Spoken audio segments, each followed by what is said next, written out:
Hi everyone, I'm Eric. I'm here with my wife Sarah, Hello. and we played in the Lorcana celebratory release today, and we decided to get ourselves a box. So today I played the Sapphire and Steel deck. It's blue and gray, where blue's more control and building up your inkwell kind of faster, so you get your big steel types creatures out.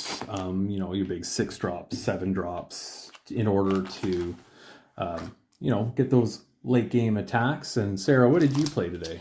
I played the Amber and Amethyst deck.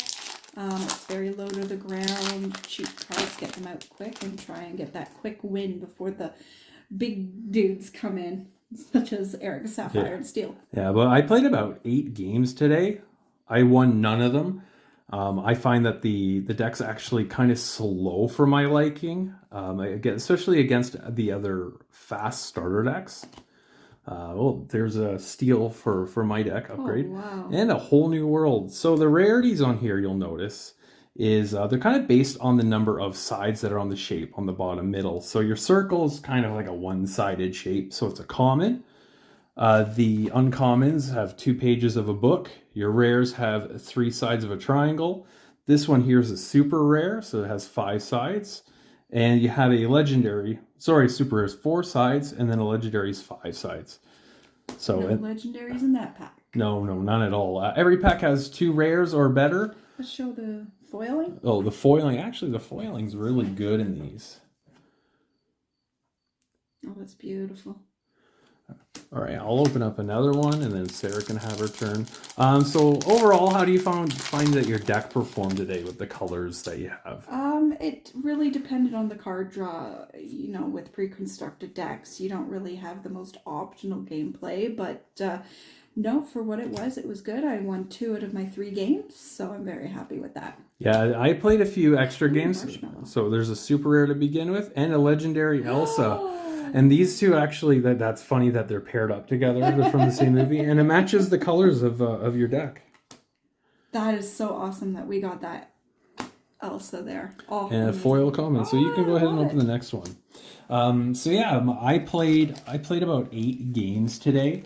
I won none of them, but our games went fairly quick because like the green, red, so the emerald and ruby is very fast. It's able to score its points a lot faster than what I am. But we were lucky where we were able to play cards that were included in the booster pack that came with the starter, regardless of color matching. So I got the 7-drop Ursula, the legendary rarity. So that actually did some work, and I got the Tinkerbell with evasion. So 2 cards out of color actually did the best for me today. Oh, so that's good. There's the Hades very rare. Good. All right, so let me just there. Then you get your 3 uncommons. I love that we opened that Lilo. That's amazing. Then we got Hades for a rare. Ooh, Lady Tremaine. So what's she from? She is from Cinderella. I think she's the one with the wicked stepmother. Mm. Oh, and Chief Tui for an uncommon foil. Right, you can go ahead and get another one. Yeah, I had 1 mirror match. It was against one of the daughters of a player there. She was more interested in the color of her dice and coins than anything. I was able to play against Scott in the round, and his deck's really fast. We played again afterwards. It was still just as fast. Tinkerbell. Actually, just a note. Was it this Tinkerbell? Was the that was the one that did it for promo? Me. No, the promo was a common of steel type, but there's nothing differentiating it from what you would open in the booster packs, which is a shame. Donald Rafiki did some work for me today, that's for sure. All right, and we've got Jasmine for our first rare, and Tamatoa for our super rare. And what's Tamatoa from? He is from Moana. Okay. And then Sudden Chill Comet for the foil. I've not seen Moana. Oh, we'll watch that. It's really good. I was able to play the 8-drop Maui that came with my deck today, and then I promptly lost the next turn afterwards. So you're a bit of a Magic player. You like Commander. How do you like this compared to playing Commander? This is a lot more simple. Commander's Magic the Gathering, sorry. Yeah, Magic the Gathering.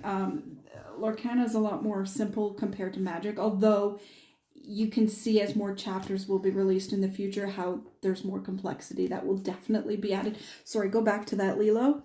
That is a very good rare. Oh, because it's a one cost for and you get 2 lore with it. Yeah. It goes on a quest for 2. If we can get a play set of that, I will be very happy. But yeah, this is, you can see the complexity will come later on, but the gameplay mechanics are a lot more simple.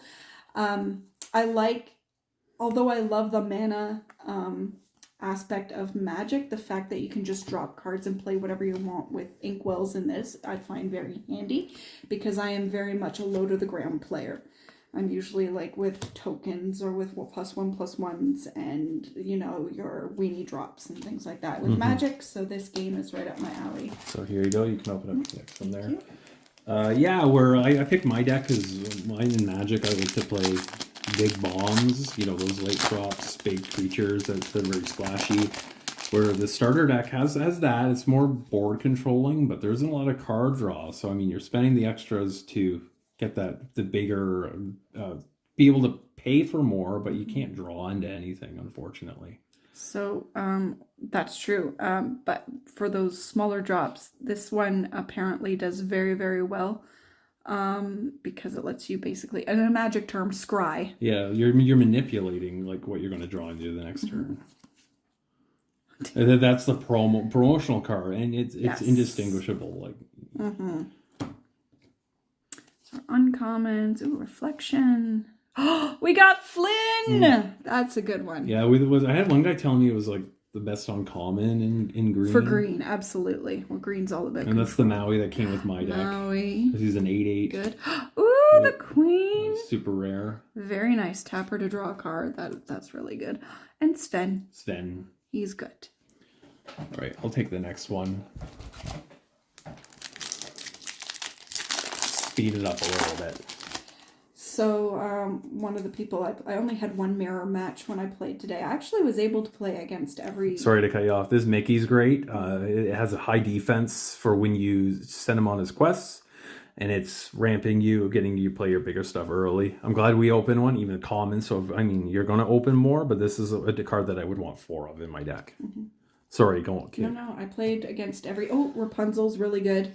Oh, yeah, she's a 5/4. Oh, Elsa. Mad Hatter did a lot of good.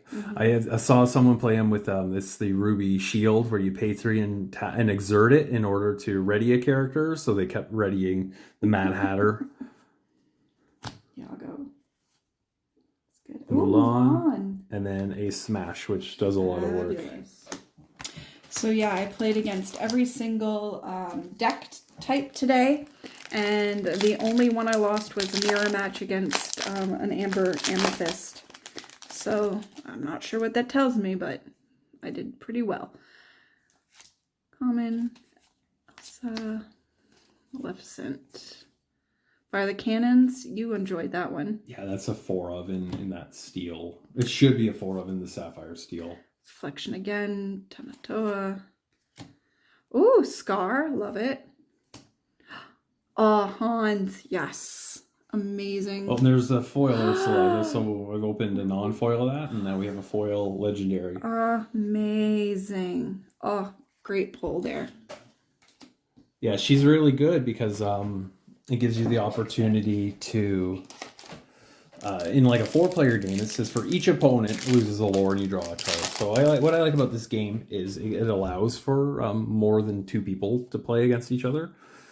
We played a bit of a 3-player game in between rounds, and yeah, it was too bad. It really changes how you're wanting to play and be defensive and on the offensive. Poison Apple and a foil Archimedes, or what is it? Archie Mendez.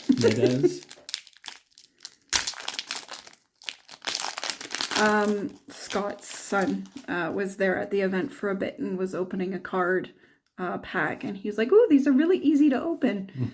So that's a plus. Well, yeah, another Flounder. player, his daughter started cracking open the box when he wasn't even at the table. He comes back, I'm like, you're supposed to wait for me. Goofy. Musketeer Goofy. Yeah. I want to get the whole collection of the Musketeer stuff. Lilo. All right. And we have, I haven't seen this one before. So that's a rare. Oh, and a legendary Maleficent. Maleficent. Actually, Let's I'm sleeve gonna keep some of these. Yeah, so I'm going to sleeve the Ursula. Let's leave the other stuff on sleeve. If you want to go ahead and open your next pack, I'll organize it. Oh, and no, look, a foil Kuzo. Okay. Cusco. Yeah, I'll sleeve this stuff here. Yeah. So do you see this game having legs? So in our city, you know, it's hard to get a new game going in town. It just doesn't keep up. Do you think this one has legs based on the amount of people? It was a sellout today. Yeah, it was. I absolutely do. As long as people aren't there just for the collectability, because this game will bring in people from outside of normal trading card games that just are attracted by Disney. And I'm hoping those people get interested enough that they want to stick around. Ooh, this Simba's good. Oh, and Robin Hood, super rare right off the top. Oh, there you go. There's another Stitch. Yes, Stitch Rockstar. I pulled this actually from my deck this morning, and it did really nice work. That shift ability is fantastic. Mm-hmm. I would definitely build a deck just around the shift ability. And then for our foil, we got Hakuna No Matata. worries there. Yeah, it was fun to see the shift, and then the what was the opponent play against you that returned it to your hand? It's from green. Yeah, but he returned both, and since you shifted it, it returned both cards. Yeah, we found that out. So then you played it next turn, and then you proceeded to do it again. Yes, so if you have a card that's shifted, and shifted means that if I have another, say, Stitch on there, a lower cost one, I can play the higher cost Stitch on top of it for less ink. Oh, there we go. There's a foil Beautiful. rare right there. Now that's one that comes with the starter deck, I believe, or one of the packs. Mm-hmm. But I mean, we don't have it, so. Well, I opened it in mine, but we don't have a foil, so that's good. I'll go ahead and get another one going here. So that's three rares of legendary. A rare. A rare. Oh, two rares and a super. Oh, two rares and a legendary. Yeah, we're gonna learn these terms eventually. No, two. Yeah.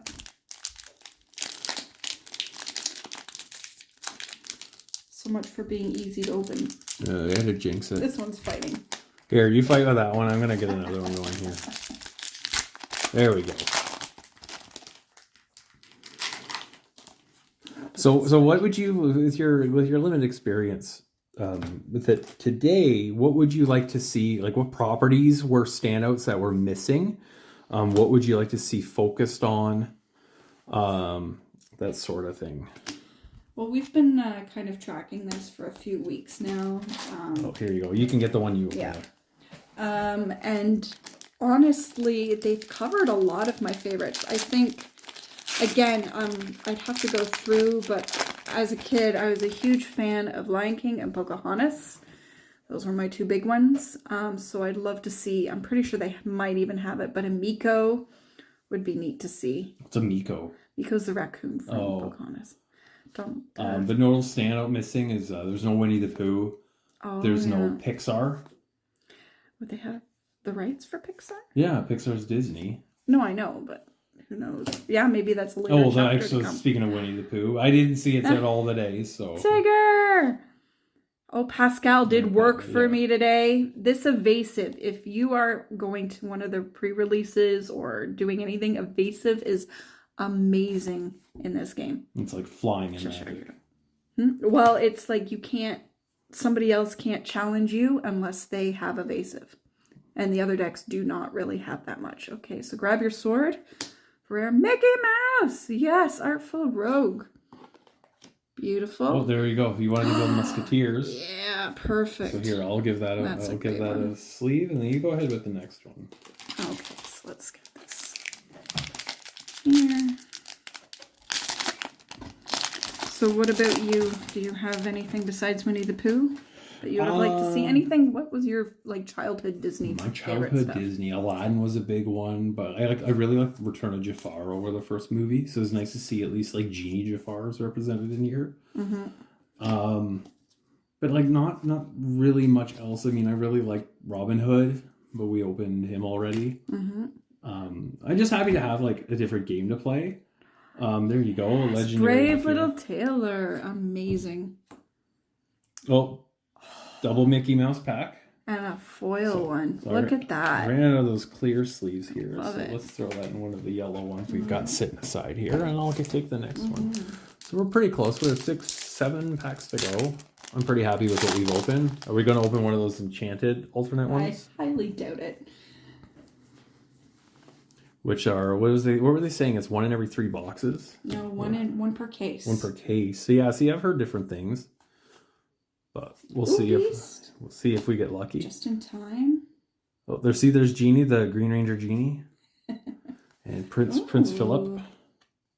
What are we here? Rare. I'll take the next one. So yeah, there looks like there's 6 after this.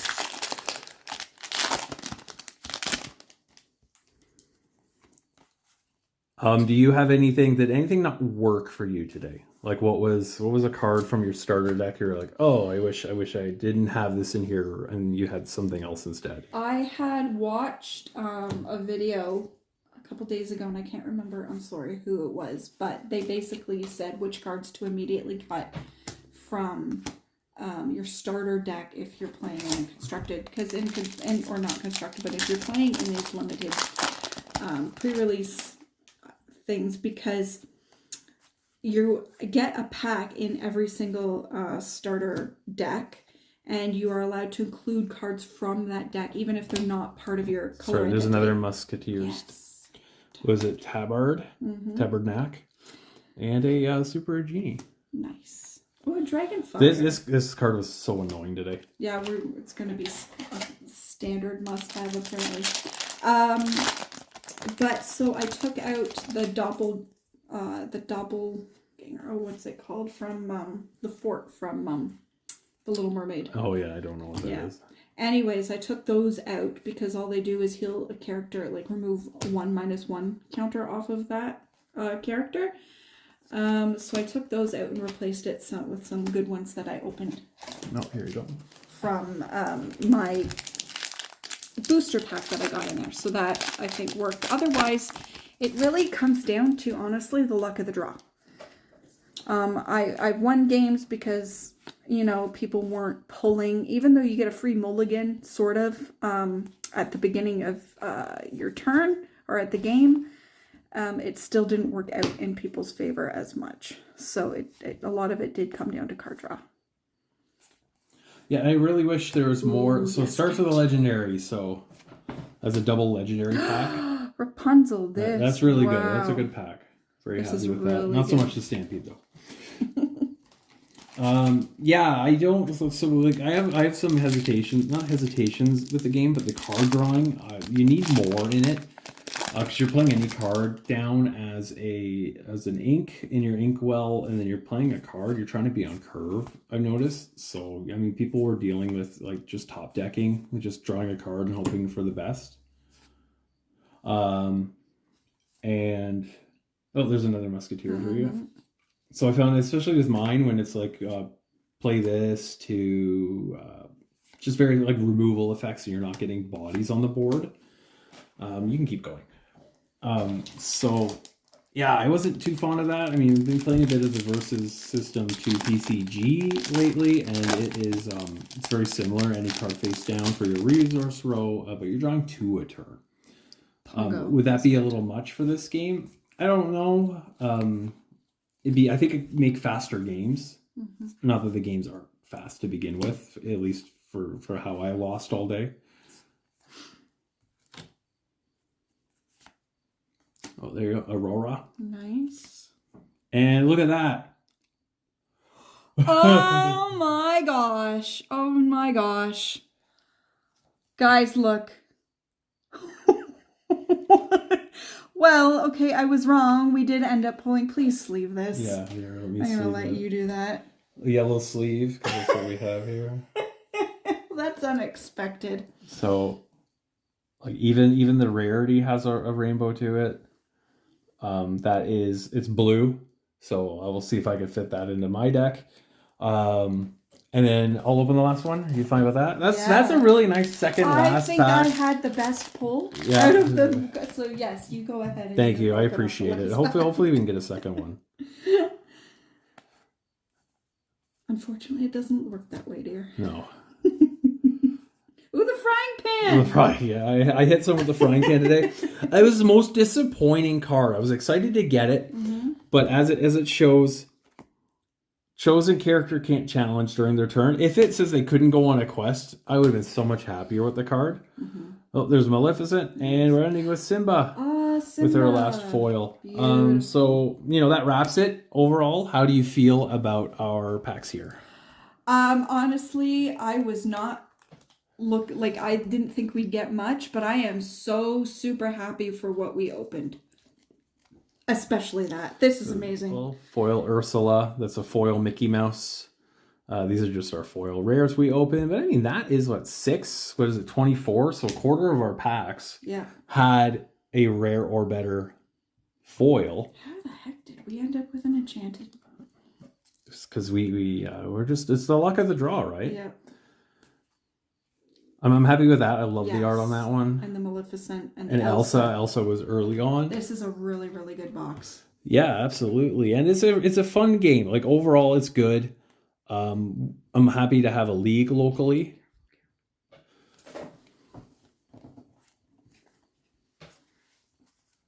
Oh, whole new world. Yeah. And I don't think we have to review the rares, but all right. Well, that we'll wrap it there. Thanks, Sarah. Thank you.